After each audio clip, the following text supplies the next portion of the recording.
You ever wonder why there's no clear definition between what's grandiose and what's vulnerable narcissism? It's because there isn't one. It doesn't exist. In fact, there's no clear consensus on any type of narcissism at all. And that's what makes it so much more confusing when you're trying to understand a toxic relationship or a coercive boss or a controlling parent, when you can't pinpoint exactly what it is that you're dealing with.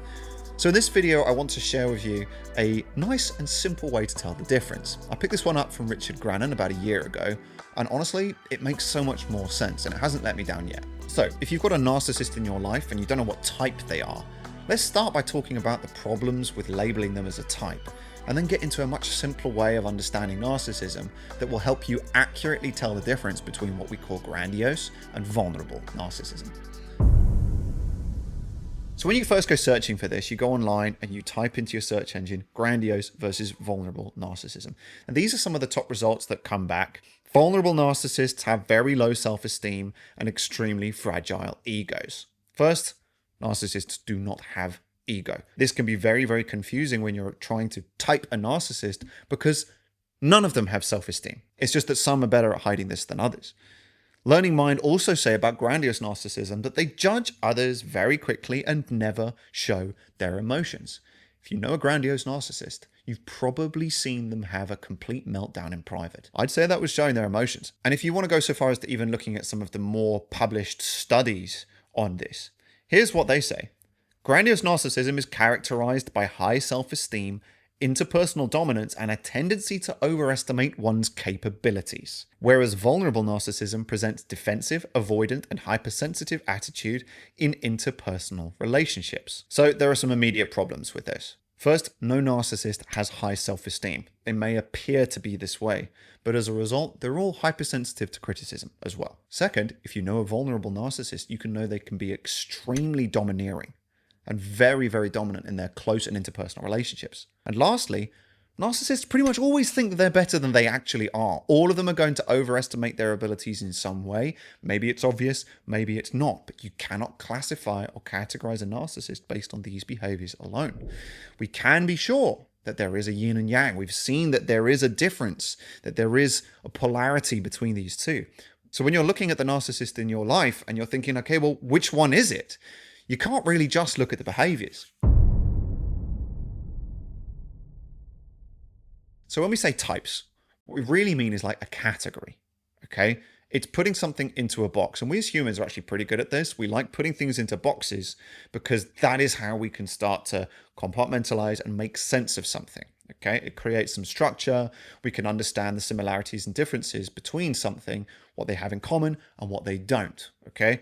Now, when it comes to narcissists, it's no different. We're looking at the things that a narcissist does, and then we're putting it into a box. We're saying this narcissist is different from that one because they don't have XYZ in common. Even in the clinical literature, if you have a look at the Diagnostic and Statistical Manual for Mental Health Disorders, if you look up narcissistic personality disorder, we classify the whole disorder by a list of behaviors. But if we really want to understand the difference, we have to look beyond what a narcissist does, and we have to get a bit of an understanding about why it is that they're doing it. And to do that, let's simplify narcissism a little bit and just take a look at the top two, the superiority complex and the attention addiction. This is what I call the delusion and the supply. The delusion is at the root of all narcissism. They live in a bubble world in their head, okay? Inside this little bubble world, they're amazing and they're perfect and they can't do anything wrong. This is grandiosity. They see themselves almost like a god who cannot be questioned, who is never wrong, okay? And this constitutes what we call the false self. No real self, nothing genuine about a narcissist. Now, outside that bubble is terror and the threat of annihilation. And as a result of living inside this internal bubble world, inside this fantasy, is that they don't actually ever really interface with reality. They interface with internalized images.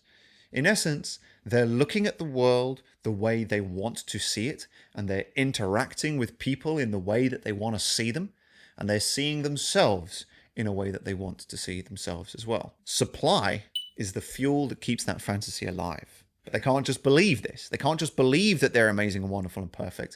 They need you to reflect this reality back at them. And this comes in the form of focus, energy, attention, validation, affirmation, reassurance, applause, and telling them that they're amazing and wonderful and perfect and cannot do anything wrong. And this is called supply.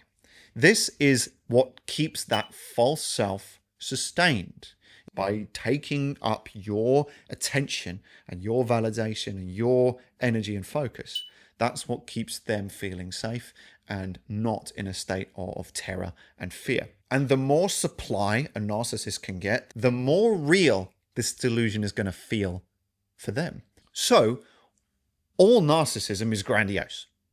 Because at the center of every narcissist, there is this idea of them that is amazing and wonderful and perfect and godlike. But then, all narcissism is also covert. This is why another reason why I don't like using covert as a type, because it implies that there's some narcissism which is not covert.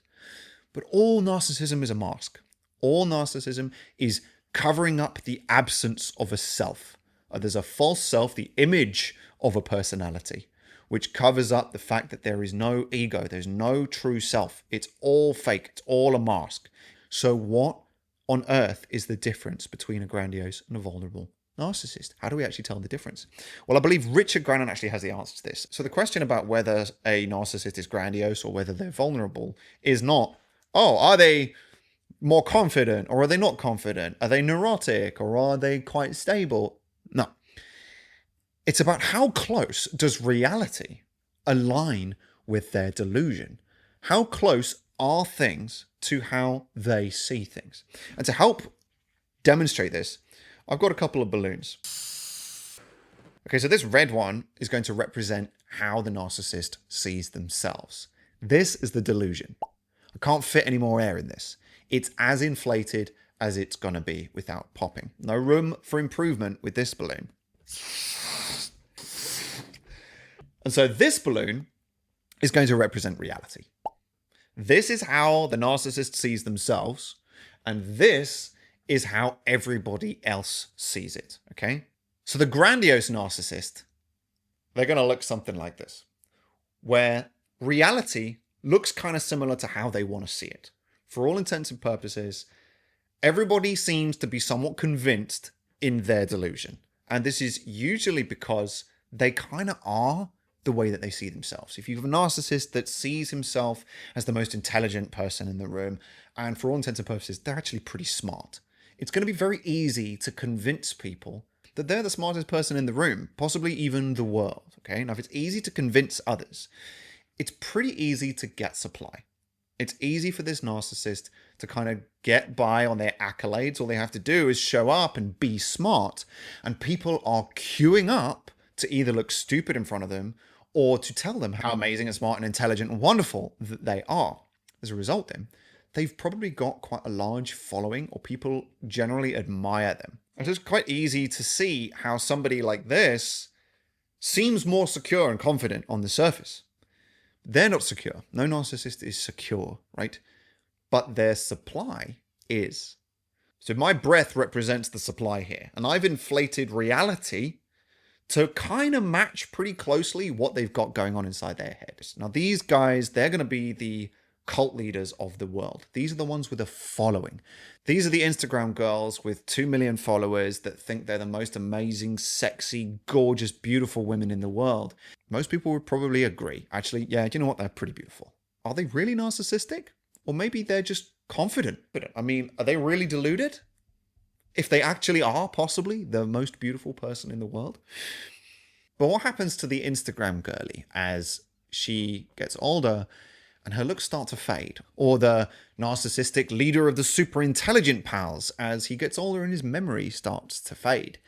Well, it's going to be much harder to convince people that you're the most intelligent person in the world or you're the most beautiful woman in the world when people don't agree with that.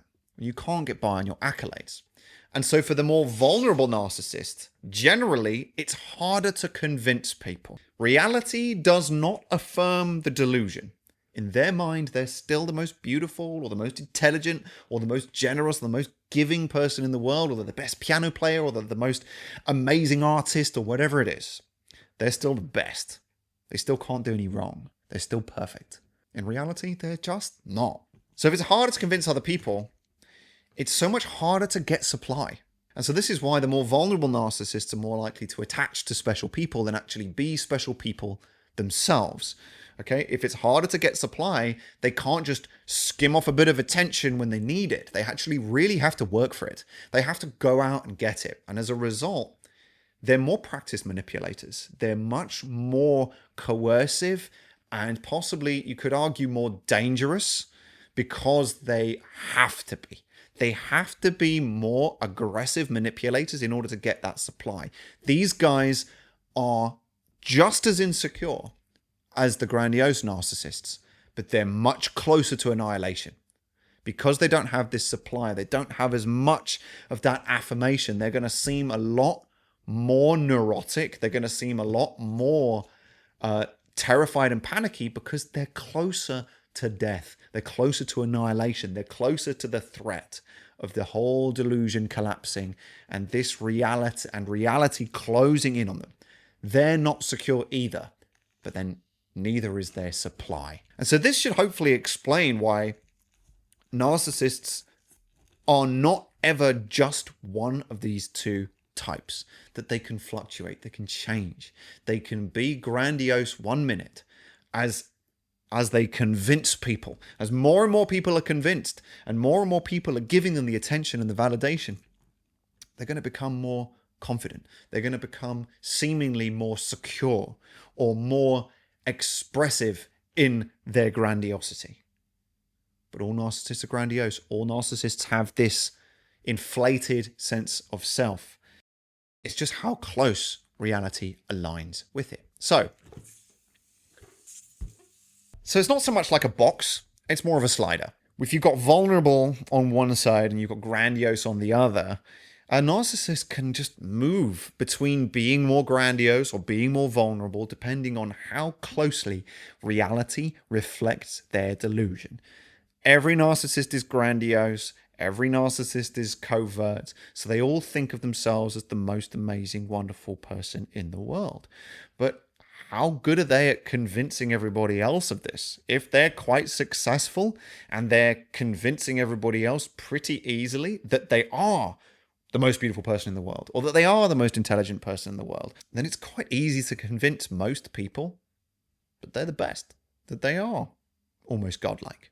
And so they're more grandiose. Reality, for the most part, reflects their delusion. But if they're not that successful, maybe because they can't be, maybe because they're not actually that attractive, or maybe they're not actually that smart and they don't get it, then it's going to be much harder to convince people that they are how they see themselves. So they have to work a lot harder for their supply. They're more likely to attach to several people and then manipulate them so much more aggressively in order to secure what little supply they can get. I think Richard Grannon actually puts it like they're junkies.